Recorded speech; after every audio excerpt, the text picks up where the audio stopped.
I want you to play with me one day. Where'd you play? Astor Creek in Port St. Lucie. Okay. Big course, open course. You think I play like miniature golf or like a par 3? Yeah, like that's why you thought my eagle opportunity was a par 3. Dude, I hit the ball forever. Can you hear? I hit it forever. It just I don't always have complete and total control. Don't get me wrong, I didn't convert any of them. We are live, Drew. We are good. All right, guys, welcome to Fully Loaded Live after a full day of football Sunday, and I'm here with Chris Carter. My name is SHAWN MEAIKE. All right, so let's talk. The Dolphins did not confuse the Bills. The Bills showed up on Thursday night, so they were there. Talk to us about our 0-3 Dolphins and what we saw from Tua and the Dolphins. And this is the first time they've been 0-3 since 2019. Dude, that was only like 6 years ago. That's not all that impressive. Yeah. The year prior to drafting Tua. So talk to us about what we witnessed. I mean, this is a bad recap, only because we're stationed here in South Florida. We're going to make you guys sit and listen to this after a Thursday night game. After we should be talking about the Miami Hurricanes. Well, let's talk. And their emergence and their dominance, and the U is back. But the Dolphins, I don't think they're going to make a coaching change this season, but the league has caught up to Mike Daniels in that style. They're not explosive. Tyreek Hill was able to make a couple plays and did have a good game, but remember, they used to be the fastest team in the NFL. I mean, it seems like a preseason game that they scored 70 points in that game. We thought that was just going to be a natural occurrence. Mm-hmm. Like, I was at that game. I was like, oh, my gosh, this is amazing. No. So their style of play, and if you look at the last couple coaches they had, they got rid of them because they said the coach was too tough. Now all the guys are saying Mike Daniels is too soft. So from an ownership standpoint, there's a pretty good defensive coordinator up in Minnesota, and he's doing a great job, Brian Flores, who they fired. Correct, because he was too tough. Yes. And how does that happen? That's a bunch of players. That's 2 or 3 players that have a lot of juice that go to the ownership and say, hey, can't do it anymore, man. Well, I think it was a combination of things, what they were trying to do at that time. Remember, they were trying to go after Sean Payton and the kind of a amateur ownership type thing. They were going after Tom Brady. They got called for tampering. So they were doing a whole bunch of stuff. Mm-hmm. They should have stayed with him because he's the type of coach has the mentality, especially in the AFC East. But that's our Dolphins update. Might be a last one for the season unless they get someone fired or Tyreek Hill gets traded. Those both could happen. Yes, those absolutely. both could happen. All right, so because you need to talk about the U, talk to us. You think they're back. They're really back. The U is back. And 3 reasons why. Okay. Well, I got to say 4. Number 1, Cristobal, born and raised in Miami, played with the Canes, won a couple championships. His mentality everywhere he's been, Alabama's O-line coach, Oregon is the head coach, it's about big people and recruiting. They got a good NIL program. So if you look at their offensive line, their defensive line, their left tackle, bro, is 6'9", 340. So you should be safe. You're playing quarterback and be 6'9", 340. I mean, you can just hide behind that. I mean, that's his specialty. And you look at the defensive line, they got a couple guys, man, that I thought Warren Sapp had gotten in a time machine and gone back to Miami. The way they get after the quarterback, so very, very excited. They dominated Florida. Well, University of Florida is not that good. No. But that Miami-Florida State showdown, that's going to be a game. But the Canes are definitely the class right now of the ACC and looking to try to secure that spot and be in the playoffs.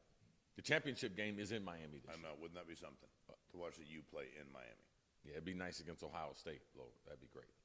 Not so much for Miami, I don't think. Well, it'd be great to be there. I know it would be. Talk to us, because I watched Manning Saturday. Obviously, they played somebody they knew they were going to destroy. Mm-hmm. He seemed pretty fired up, got in dude's face. But what is all this talk all week about the fact that he's so overrated and he can't? What's going on with Arch Manning? Well, I just think that he really hasn't been in a whole bunch of competitive environments. Like if you even go back to his high school, that high school, Newman High School there in Louisiana, is a smaller high school. They don't play against a lot of big opposition. Mm-hmm. So he decided he's going to Texas early. He sat there behind Quentin Ewers, who's no Heisman Trophy. He's no first-round pick. Correct. So for me, you know, they've seen his development, and does he have traits and skills that are elite? Yes, he does. But does he have poor fundamentals? Yes, and you see that. You see his arm angle drops down, and he throws a lot of passes. Guys are wide open too low. But you can see the velocity. You can see when he picks it just right down the field. He's got a big-time arm, and you can see he's got talent. But I think he's a four-year quarterback, just like Peyton, just like Eli. When they were in college, they didn't leave early. And I still think he has a chance to be top 5 pick in the 2027 draft because he does have that kind of talent. And Sark's going to do a good job with him there at Texas, and he's going to have a bunch of pro guys that he's playing around. But the next 3 to 4 weeks, you're going to see the competition step up, and then he's going to have an opportunity. Like you can't run the ball in the end zone against Sam Houston State and get in the guy's face like you're doing something. He was caged up, dude. He had all caged up. Yeah, it looked more like WWE stage fighting compared to I'm really fired up. Well, and staying along those lines, you know, how about Indiana? How about Indiana beating the living shit out of Illinois? Top 10 team. That guy, he was at JMU before, I think, that coach. Yeah. Talk to us about that program. For them to be in the playoffs last year, and they did it through the portal, and to get NIL, get involved in the coach and the recruiting, get back that quarterback they got is for real. If you can see in college football, if you want to change your program, get a quarterback. And the offense that he runs, now this is the biggest win they've had in the 2 years he's been there because last year – they were smoking along, then they went to Ohio State and got boat raced. And then in the playoffs, you could see that it was a little bit opposite competition going against Notre Dame. And I know it's early in the season, but Illinois was ranked 9th. They supposedly had this great defense. And Indiana just Brett tore them Bielema up. does a good job. Very, very physical Illinois team. He's got that program changed around.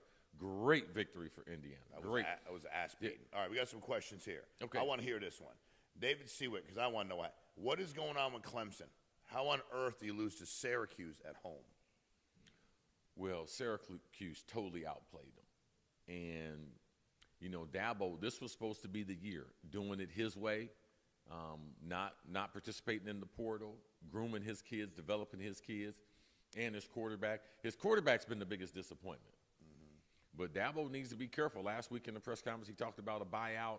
I'm a winner. This is the first time they've been in this situation at Clemson. Be careful, man. Be very careful. I think Dabo Swinney is still one of the best coaches in college football. I think he's part of Clemson. Clemson should stick with him. I mean, he's got 18 to 20 years of – he's 55 years old. What were they doing before Dabo? I don't even know, but they nobody knows. Like they might have had every once out of every 10 years a national appearance, but Dabo's – changed the way that we look at Clemson. If you look at the amount of money they raised, the national championships, the college football playoffs he's been in, like he's got the resume. He deserves this, but we didn't expect it from this quality of a team. I mean, they got 2 first-round draft pick defensive linemen, supposedly a first-round potential Heisman draft pick and a quarterback, a number of other NFL players. Like, this is a huge disappointment. Probably the biggest disappointment in college football thus far.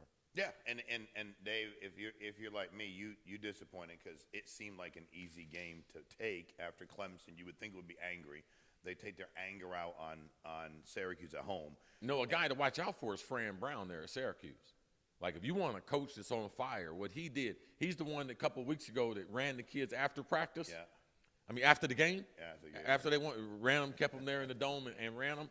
Like Fran Brown does a good job, and that was a huge upset going to Clemson, Syracuse winning that game. Fran Brown, definitely one of the brightest young coaches that we have in college football. Well, they put it on him.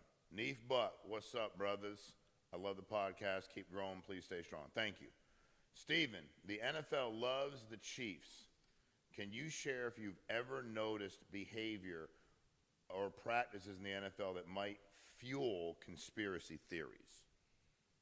No, I'm not that kind of guy. I mean, there's too many moving parts. There too many people have to be on the take, and they make too much money. Someone would squeal. Like, I've been associated with the league for 40 years, so I think that there is a world that exists online, offline for conspiracy theories, but it won't be on this show. Drew, if my chair breaks, that would move be my camera down. That'll be only good. do it for live.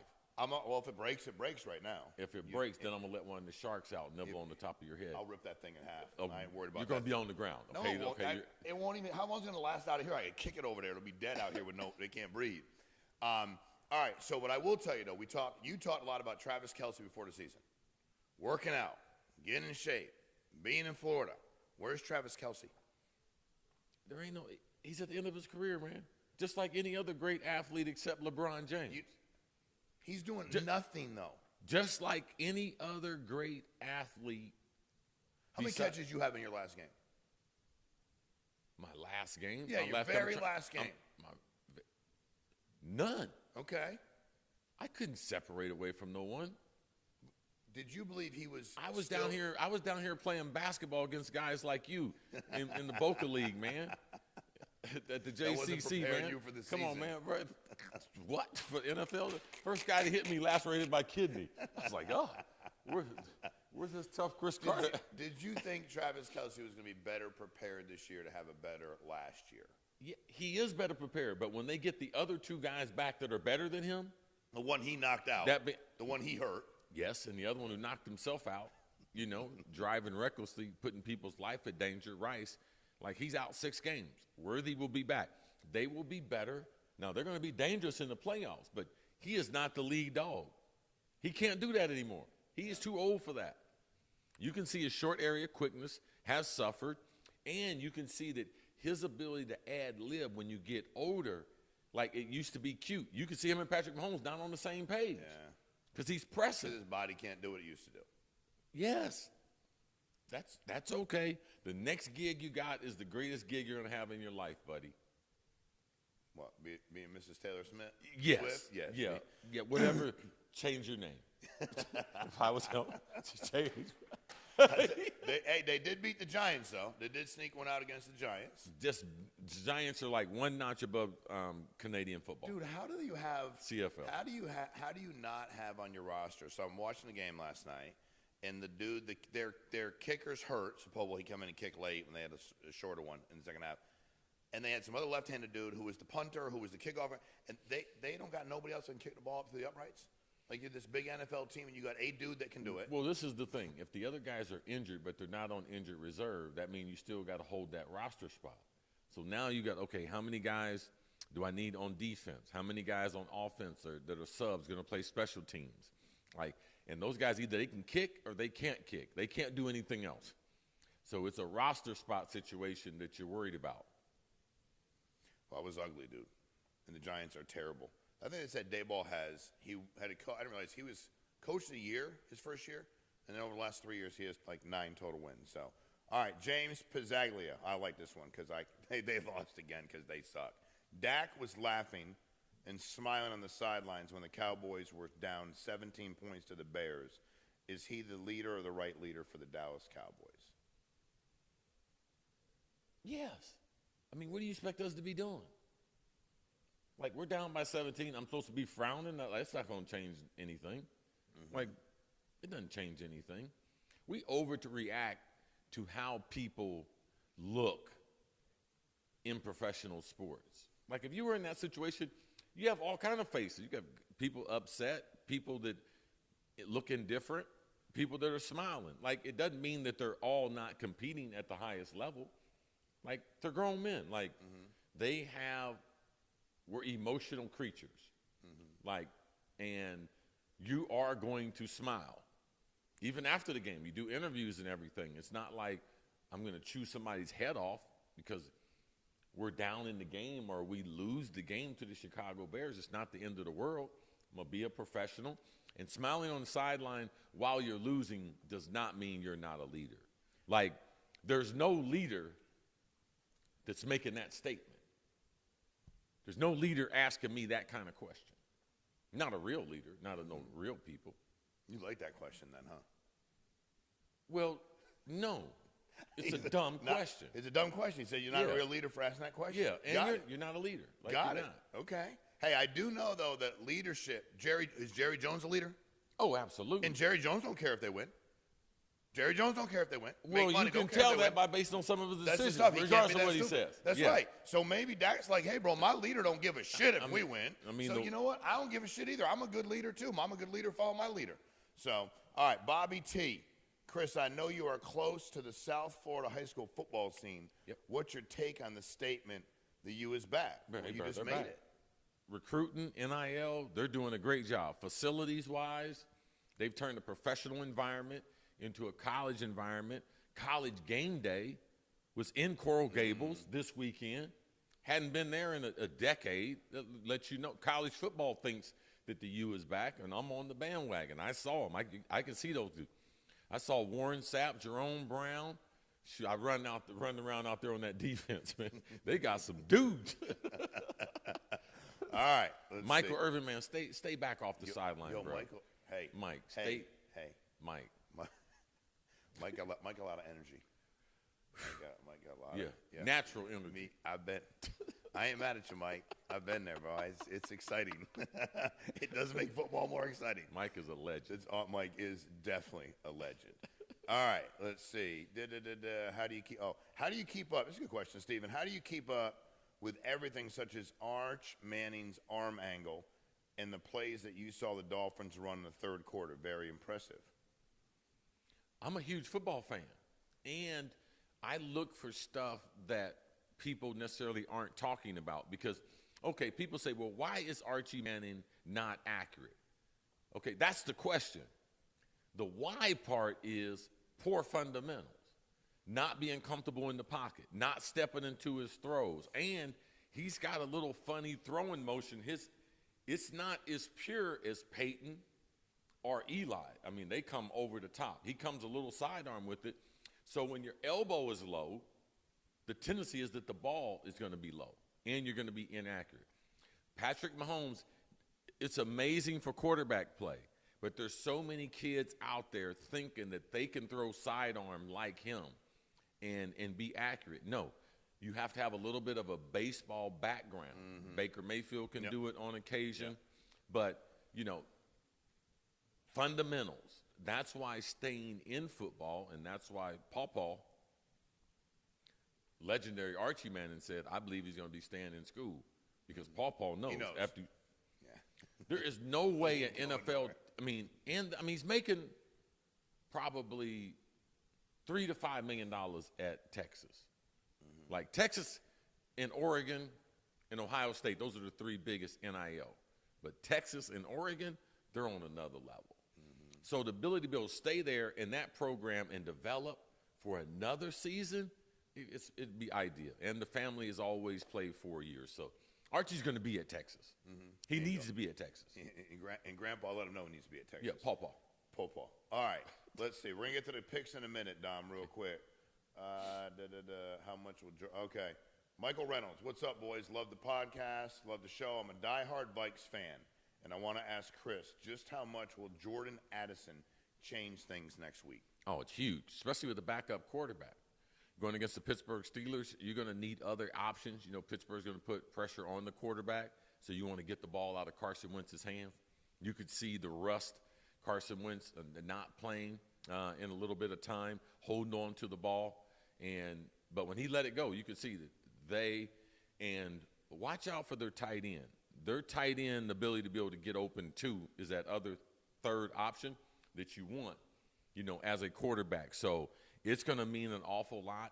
He was supposed to be having a breakout year, so watch for Jordan Addison opposite of course, JJ. And they got great offensive weaponry. So it's going to be – they're playing in Ireland against the Steelers, and then they're going to London. I'm going to join the team in London. When they go to Ireland? This week. Really? And they play Sunday. Yeah. Damn. And then I'm going to London. We'll have to come up with something, how we're going to do the live and the podcast and stuff. We'll figure something out. Yeah. Drew's about ready. He's been watching you for a while. And be like Boca basketball over at the Lifetime Fitness. So instead of that, we'll figure something out. Yes. All right. How about this? Dave, Cowboys, Bears. Yeah, this is it. Yep. This thing. 38 points in the first half, only 7 in the second half. We know the game was total on the game was 50. We know, Dave, because I bet it too, and it was under. How is that? Okay, how is it possible that teams have great first halves like that, Chris, go in halftime, make these adjustments, and nobody scores in the second half? Oh, well, there's a thing called fatigue. There's a thing called professional. They have videotapes. They have slides. And they also have professional coaches, the best in the business, analyze what you did in those first 25 to 35 plays and try to stop you from doing that. So it's called game planning. Mm-hmm. People make tremendous adjustments. That's why you see all these comebacks, man. Like, people make adjustments at halftime, especially in the NFL. The rosters are smaller. You don't have a whole bunch of time for substitutions and injuries, so it's made for a comeback. Got it. All right. A bunch of people asked about the game tonight. Love you, Chris. I spent my childhood pretending I was you in the backyard. All I did was catch touchdowns. Michael Reynolds. Sounds like a good childhood, Michael. All right. Toe drag swag. I used to pretend I was me, too. You used to pretend you were you until yes, you were you. Yes. That's okay. That's all right. And it all came true. Detroit and Baltimore. Who do you like tonight? Wow, what a great matchup. Especially Detroit, the way they looked going against Chicago last week. But I'm a Baltimore fan. I believe this is going to be a special year for Baltimore. This is going to be a heavyweight championship fight. Love both the coaches, their styles. I'm going with late field goal by Baltimore. Very exciting game, though. Close game, though. A lot of points. Yes, very close. Close game. Yes. So if it's 5.5, you like Baltimore. If they're given 5.5, you like Detroit. If Baltimore's the number. I got to take Detroit. You can't give Detroit 5 points against anybody. Okay. No. All right, there you go. There you go, Dom. Definitely take 5 All points. Right. Let's wrap with this. There are 6 undefeated teams after week 3. Who will be the first one to lose, in your opinion? Chargers, Niners, Bills, Eagles, Colts, Tampa Bay. Probably Tampa Bay. All right, Tampa Bay. Baker's looking good. Baker's look good. Michael Evans got hurt, hamstring. Oh, that sucks. Well, Baker ain't looking Abuka, the rookie from Ohio State. I know. I know that. Wasn't Evans saying about how far ahead he is compared to where he was in his career? That training he gets, bro. Like, this is what I'm going to tell you. If he is the leading receiver all time in Ohio State history, how good is he fundamentally? Yeah, pretty good. Stayed there 4 years. Yeah. Archie, stay there, bro. Stay there. The cookies aren't done yet. And if you had a guy like that to throw to. You got a couple of them. Yeah, they do. All right, and here are the 6 winless teams after week 3. Who wins their game first? You got the Jets. Texans. Okay. Let's give because they're the best team. Go ahead. Okay, I'm going to pick a number 2. Jets, Dolphins, Saints. Wow. Texans, you already said they're going to win. Titans and the Giants. Probably the Giants. Who do you think so you think they'll win a game? Before the rest of those teams. Okay. Who do you think goes the longest without winning a game? Who's going to be the lone I ain't won a game team this season out of these 6? They ain't going to make it the whole season, but. The Saints. Saints are bad, huh? Well, I mean, they didn't get rid of those bags before. They were up under their seats. They just put them over their heads again. What was the score of the Saints game yesterday? I don't even know. That was the one game that I when the multiple, I had to black that one out. Because least entertaining. You know what that reminded me of, the Vikings? That'd be like you go in. We used to like travel and play AAU baseball with 7 basketball players with 7 baseball players, and you'd watch and you're like, who's that team? And they're like, that's Nike, ECTT, right, out of Baltimore. And you're like, oh shit, they just scored 100 points, actually 112. Who'd they play next? You, and they got beat 114 to 112. You're like, all right, well buckle up, and it's about to be an ass beating. Like that was the poor Saints after the Vikings lost. Like, here come the Vikings, pissed, angry. Yeah, with a backup quarterback. And the lowly Saints can't do shit about it. All right, let's end on this. Backup quarterback, you're a Vikings guy. Is it at this point in time in JJ's career, at this point in time, is it really that big a drop-off? Do they have a better chance to win with this backup than they do with JJ? Let's get a few more games with Carson Wentz. Now, because this is really about the coach. Okay. Because this is what the coach did, because they're playing last year for JJ to play. Their plan last year wasn't for Sam Darnold. I know. He gets hurt in the preseason. Yeah. Sam Darnold gets hot. Then it was like, oh, shoot, we might have found something here. Carson Wentz could be the same way. Special connection with the Vikings fans. Grew up there in the Dakota area. Grew up going to Vikings games, the Vikings fans. The picture with him with Vikings gear on as a youngster.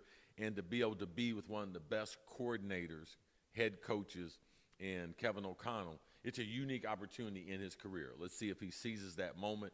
These next 2 weeks are vital. International, playing against the Steelers and Aaron Rodgers, and then playing against the Browns, who our guy could play quarterback for them, man. But their defense is salty.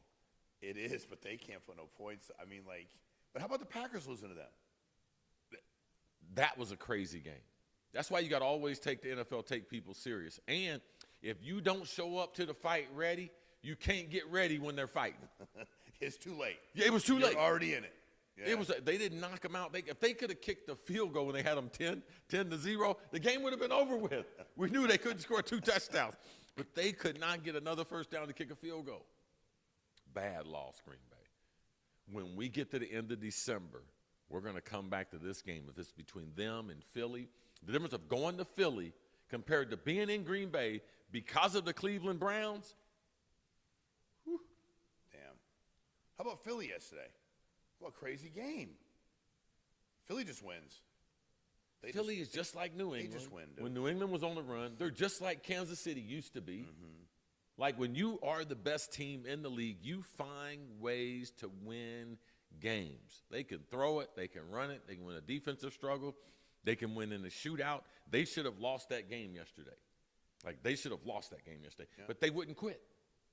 Like, they knew they were going to block the field goal. Not only the first one, but the second one. How many field goals were blocked yesterday? Oh, my God. It was like there must be something going on. I was going to ask you, what's going on? I think the technique, because, see, they're all blocked different ways.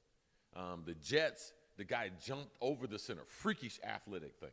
Because if the center rises up and touches him, it's an illegal play. Right. He jumps over. It was only maybe there might be like 10, 15 guys in the NFL that can do that, but most coaches won't even chance it. Because the dude gets up, you get the penalty. Yes, it's a free 15 yards. So in one day. I mean, it was an amazing day for special teams. Every play is important in the NFL, and for them, now my play of the weekend.